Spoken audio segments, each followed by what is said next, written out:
I am Dave Anderson. I am the United States Attorney for the Northern District of California.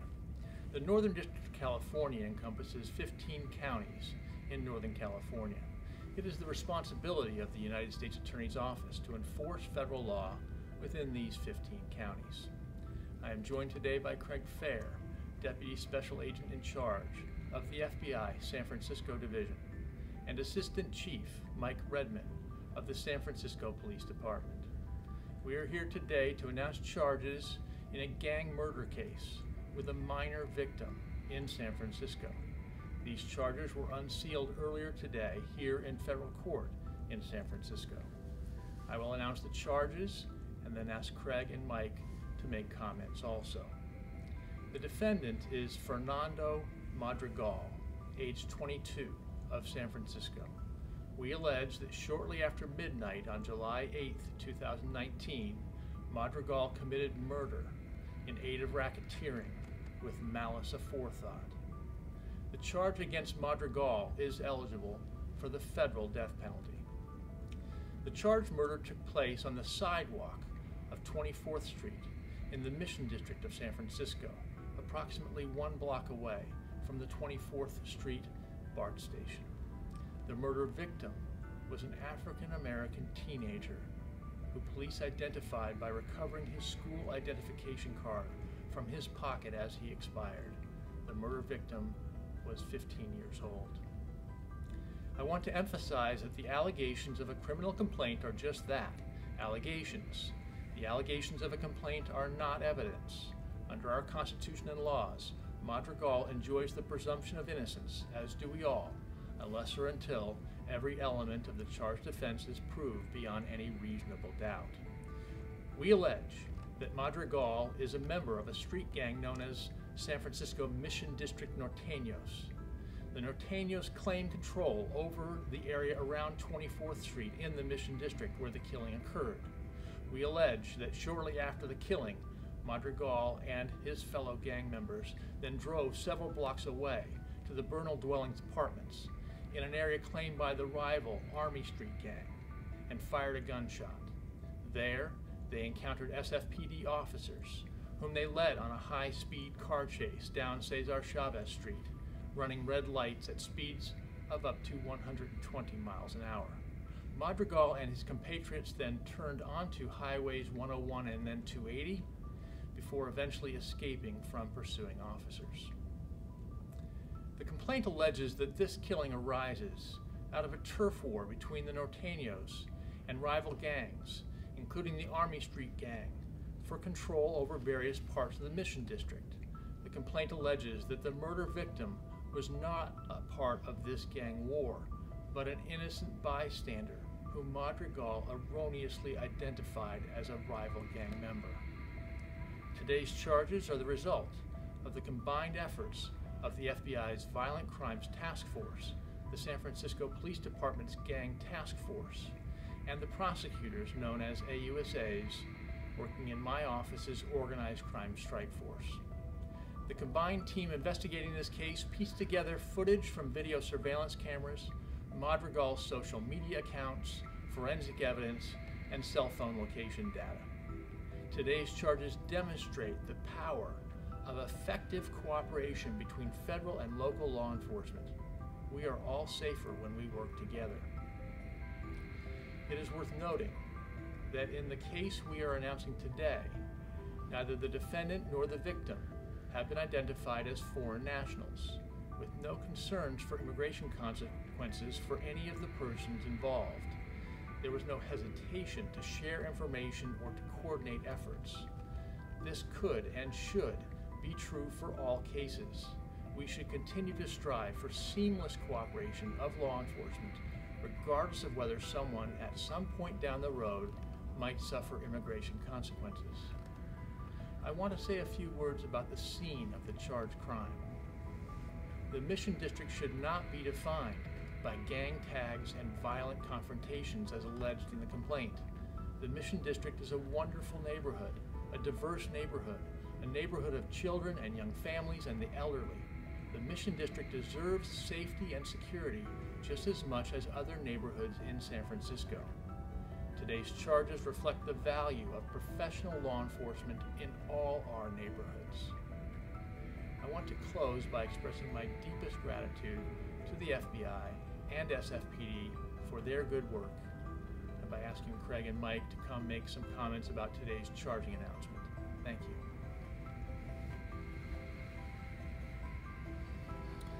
I'm Craig Fair, the Deputy Special Agent in charge of the FBI San Francisco Division. This morning, the FBI and the San Francisco Police Department arrested Fernando Madrigal, also known as Nando, for the murder of a 15-year-old victim in the furtherance of gang activity. Our FBI SWAT team participated in the arrest due to the violent nature of the alleged murder. It is our duty to ensure the public safety and the safety of all law enforcement officers during the course of an arrest. This murder was senseless and horrific. The victim, just 15 years old, was targeted because of the neighborhood he lived in. On July 8th, 2019, he was shot near his home in the Mission District. San Francisco Police Department quickly responded and called an ambulance, but the victim was shot in the back and he was not breathing. And despite the efforts of first responders, he was sadly pronounced dead just 10 minutes after the shots were fired. Today, we are alleging that Fernando Madrigal fired these shots. Madrigal is a member of the Mission District Nortenos, a local street gang with a long history of violence, murder, drive-by shootings, stabbings, and beatings. We are alleging that Madrigal killed this victim over a meaningless territorial dispute with a rival gang. The FBI Safe Streets Task Force, San Francisco Police Department Homicide, and the San Francisco Police Department Gang Task Force have confirmed Madrigal's gang membership through a series of law enforcement actions, Madrigal's own statements, and additional evidence we collected from his social media accounts, including his Instagram account. Over the past year, we have investigated this horrific crime, painstakingly examining all of the evidence.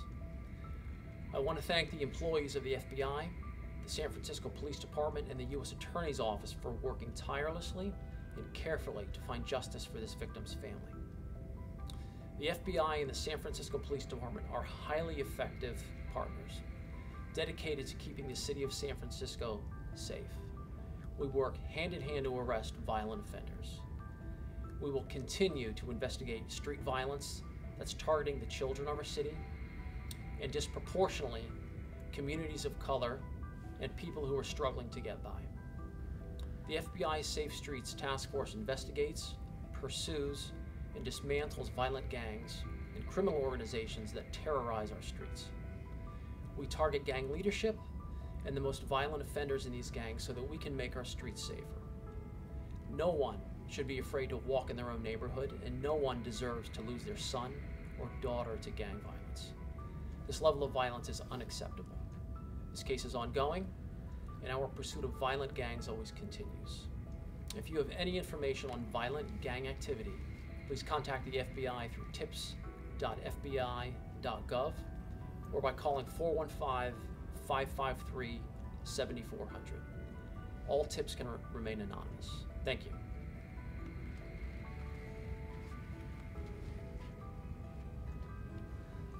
Thank you, U.S. Attorney David Anderson, for inviting me here today to make a statement on this very important development in the murder investigation of a young San Francisco resident. As you noted, we are here today to announce the charging of Fernando Madrigal with murder for his participation in the July 8, 2019 shooting homicide of a San Francisco resident on 24th Street in the city's Mission District. The victim was a 15-year-old whose life was ended senselessly by a Norteno gang member who mistook him for a rival gang member. In fact, the victim was not a member of any gang. Despite the best efforts of San Francisco police officers and fire department paramedics to render aid that might save his life, he died at the scene on a 24th Street sidewalk. Shortly after the shooting, Madrigal and his associates drove to the Bernal dwelling apartments, an area which is claimed by a rival gang, and fired at least one gunshot. San Francisco police officers pursued Madrigal's vehicle into San Mateo County, where he was able to elude the pursuing officers. As a result of the combined efforts of our partners in the Federal Bureau of Investigation, the United States Attorney's Office, along with the San Francisco Police Department Gang Task Force, sufficient evidence was collected to implicate Madrigal and charge him with murder in aid of racketeering with malice aforethought. Gangs function largely by the commission of violent acts to further their enterprises, to intimidate victims and witnesses, and to recruit and initiate new members. Madrigal's arrest should provide a sense of comfort and relief to the residents of the Mission District, where the defendant and his associates largely operate. The arrest should also serve as a warning to those who endeavor to commit crime or participate in criminal gangs. San Francisco Police Department officers and investigators are committed to their work. We will diligently investigate crimes and present the best possible cases to prosecutors in order to protect the city we serve. When appropriate, we will continue to work with our local, state, and federal law enforcement partners to ensure San Franciscans' safety. I want to acknowledge and thank the United States Attorney's Office and the Federal Bureau of Investigations for your continued support and assistance to the San Francisco Police Department. The spirit of cooperation and teamwork demonstrated in this investigation directly contributes to a safer San Francisco.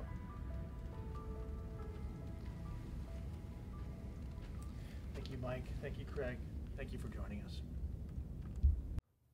What's going on, you guys? Welcome back. Another episode of Greenlit Gang TV. I wanted to bring you guys one that I found kind of almost on accident. It's later in the day. I'm going to usually start working on one, but had to do it. Thought it was really interesting for one really important part. I'm going to get to it in just a second. We're going to be going to San Francisco, California. We're going to be talking about a man named Fernando Madrigal. The reason I picked this is because, and when I first clicked on the story, I saw what it was about. And Mr. Fernando Madrigal was a Norteno gang member who got sentenced to 33 years in prison. He got caught up in a federal racketeering indictment involved in 2 murders. He had a lot of supporters in federal court that came during the sentencing time. We're going to get to why he had those supporters in just a minute. The charges included the killing of Davon Hahn, a 15-year-old, right, whose family also attended the hearing, a very beloved teenager. You'll see some of the pictures I put up here. And Fernando Madrigal got caught up in a RICO charged, right? It's about committing crimes basically in the furtherance of the gang. Madrigal pleaded guilty to racketeering, conspiracy, and admitting to shooting and killing 2 people, including Hahn and another victim, Luis Garcia, whom he shot from behind during a robbery on July 12, 2018. Madrigal dumped Garcia's body in the Oakland Hills, where the remains were not discovered for 2 years, according to court documents. Madrigal then shot and killed Davon Hahn on 24th and Cap Streets on July 8th, 2019, in what federal authorities said was part of a gang feud between Norteños and their rivals in the Mission District area. Hahn was mistakenly targeted. Authorities said Hahn lived in Army Street gang territory at the Bernal dwellings. Soon after the killing, Madrigal... Now, this is... I started almost too quick. Right after the killing, he joined a rally on the steps of City Hall along with Supervisor Hilly Ronan and Hahn's mother to call for an end to street violence. That's right. He was a community activist and a supposed reformed gang member who was basically putting on a front.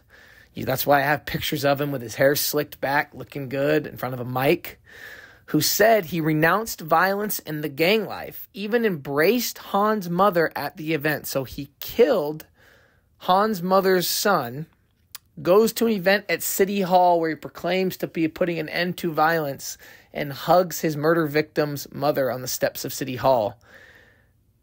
And he did not admit to the killings until after his 2020 indictment. Family and friends of Madrigal said in correspondence to the judge that he has the potential for reform. And I'm assuming this is all because of what they say is good, but it's hard because I feel like that's the ultimate chameleon, right? I don't like to give too much of an opinion, but it's like, man, it's scary, dude. If you can go out and kill multiple people and kill a kid, and then you drive to City Hall and you're giving a speech on gang violence and reform, and you're hugging your victim's mother, that takes a special person to do that. Quote, I strongly believe that Mr. Madrigal will evolve beyond his worst mistake, wrote Project Rebound's Jason Bell to the judge. Project Rebound is a San Francisco State University project aimed at helping formerly incarcerated people reintegrate into society. But federal authorities said in a motion that even in custody, Madrigal engaged in violent and manipulative behavior, which included a 2023 extortion scheme in which he impersonated his court-appointed attorney. Later that year, he stabbed an inmate at Santa Rita Jail, and Alameda County court records say. I did read about the impersonating attorney part. It was to extort, I believe, his then-girlfriend or ex-girlfriend for like $10,000. I'm not sure how he was going to do that, but I put a picture up of the letter that he had sent out. And basically, it was a plan. It was they intercepted his plan to do this, to impersonate attorneys and to try to get money.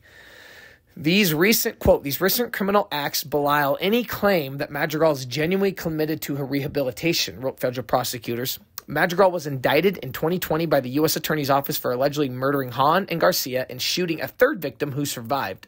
Madrigal pleaded guilty in the case. I focused more on the killings of Han and Garcia because I tried to just keep this real kind of nice and tight, focusing on Fernando Madrigal. Give a little breakdown. The Nortenos claim the territory of 24th Street between Mission Street and Potrero Avenue. Remember, this is in San Francisco. While their rivals at the time, the Army Street gang, claimed an area south of 24th Street. Meanwhile, another group, the Sureños, right? It's like the Sureños, okay? It's a huge Norteno, Sureño. I've made multiple videos about it. I knew that was going to pop up. Claimed territory to the north and west. Madrigal has a tattoo on his arm in remembrance of his best friend. That's the picture you see with the backwoods backpack. He's throwing up just kind of throwing up his arms to shout out his buddy who passed away, Little Ponch.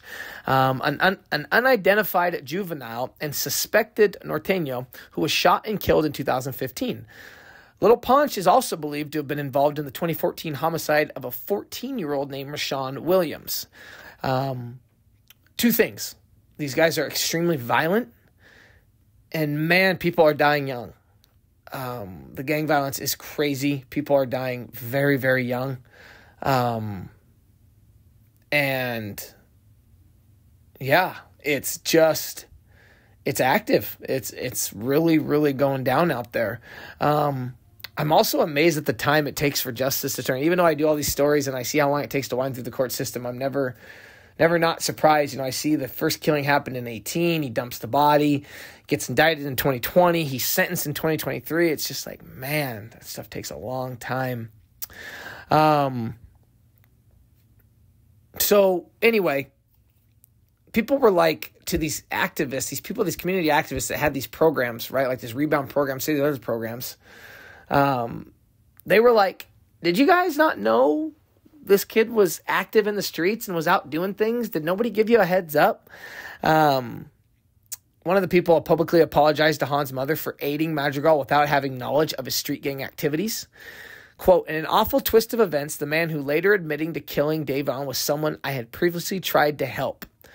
That person said at a board of supervisors meeting attended by the victim's mother, Sheree Johnson. Later explained in an interview that the standard that she wrote a letter to help someone too quickly without doing my due diligence, and that she will never make that mistake again.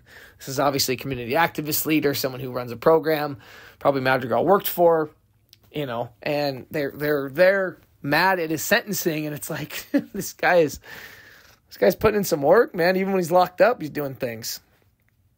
So I kind of want to go into a little more detail of the shooting. So like I said, the Nortenos came 24th Street between Mission Street and Potrero Avenue. Han lived in an area claimed, like I said, by the Army Street gang at the Bernal dwellings, but the FBI does not believe he was a gang member. Han was shot in the back and died at the scene. At 15, he was identified by the student identification card in his pocket, which it's pretty damn sad. FBI Deputy Special Agent in charge Craig Fair called the killing senseless and horrific. Quote, "No one should be afraid to walk in their own neighborhood, and no one deserves to lose their son or daughter to gang violence." Hahn was shot with a rifle shortly after midnight when Madrigal and other suspected Nortenos were allegedly asking people near 24th and Cap Streets, "Where are you from?" Quote, the FBI and San Francisco police linked Madrigal to the killing through a second shooting that happened minutes later and from social media posts. Those are the things I put up. Him holding the guns, flashing things, which happens all the time. I would say this generation has gotten caught more by their social media posts than almost by snitches or people telling in the streets, man. These guys, if you do not think they are watching your social media, you are wrong. If you think that your few hundred followers are the only ones that can see, you are wrong. If you are labeled an active, violent gang member, they're going to be watching you. The FBI and San Francisco police linked him through a second shooting that happened minutes later through a social media post. Officers were near Mission and Cesar Chavez streets that morning when they heard rapid gunfire. They were searching the area when they spotted a black Honda Civic speeding through Folsom and 26th Street. Takes off on a chase. They're too fast, right? Let him go. Well, the black Honda Civic comes back to Fernando Madrigal. All right, that's how the name first pops up, and from there the case grows. Now, we're going to jump to what I read about the sentencing on the federal court case website, where it breaks down in like real specific detail. So, December 8th, 2023, sentencing in San Francisco.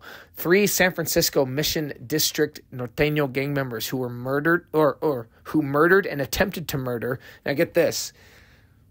Now, we're going to focus on Fernando Madrigal. He killed 2 people. Some of the guys you were running with killed a third, who they kind of tied him in with. But it also came out that they attempted to murder 4 more victims in San Francisco between January of 2018 and July of 19. That's a lot of people. That's a lot of people. That's a year and a half of being very, very active. They were sentenced today to prison terms ranging from 21 to 33 years. Madrigal got the 33 years.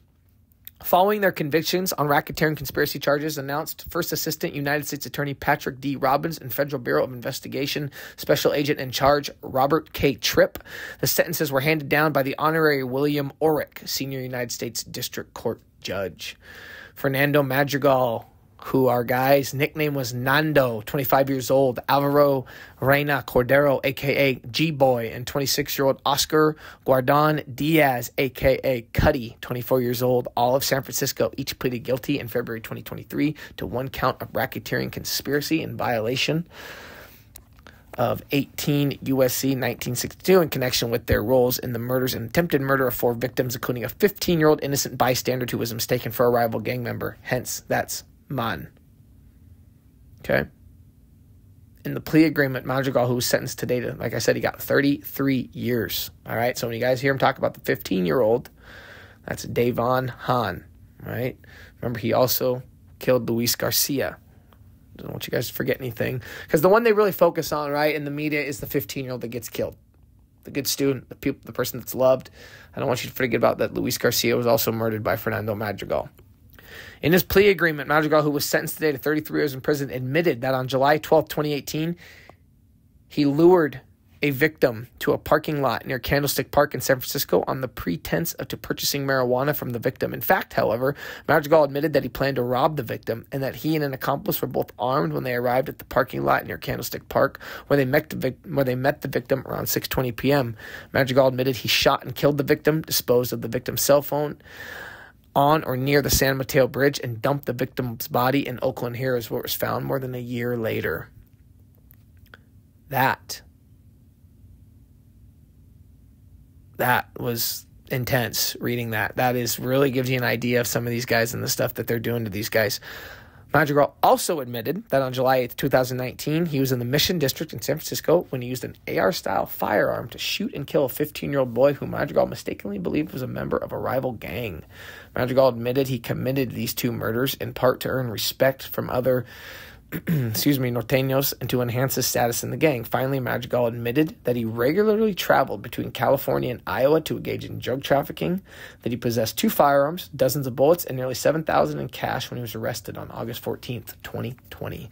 And he was on probation following a prior carjacking conviction when he committed the murders in July 2018 and July 2019. So murders happened a year apart. Very crazy.